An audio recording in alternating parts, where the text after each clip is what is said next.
ఓం శ్రీ మాత్రే నమః.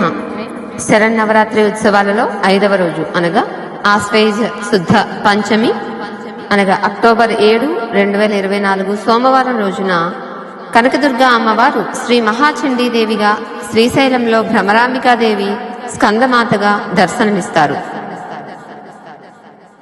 చండీదేవి కాళీదేవిని పోలి ఉంటుంది.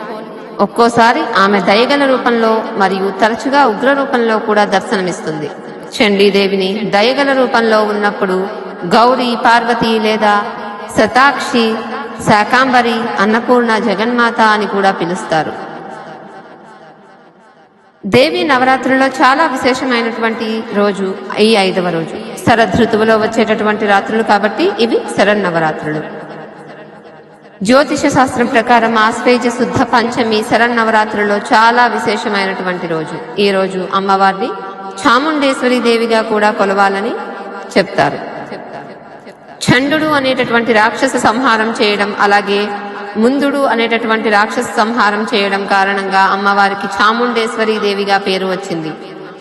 దేవి భాగవతం ప్రకారం చాముండేశ్వరి దేవిని కొలిచేటటువంటి వారికి గ్రహ పీడలు తొలగుతాయి. చాముండేశ్వరి దేవి ఆరాధన వలన మానసిక రోగాలు, పిశాచ భయాలు, అలాగే మానసిక వ్యాధులు తొలగుతాయి. జాతక చక్రంలో కుజదోషం, కాలసర్పదోషం, రాహుకేతు దోషాలు, కుజరాహు సంధి వంటి దోషాలు ఉన్నట్లయితే అటువంటి వారందరికీ దేవీ నవరాత్రుల్లో పంచమి రోజున చేసేటటువంటి దేవీ ఆరాధనకు విశేషమైనటువంటి ఫలితం ఉంటుంది. ఓం శ్రీ మాత్రే నమః.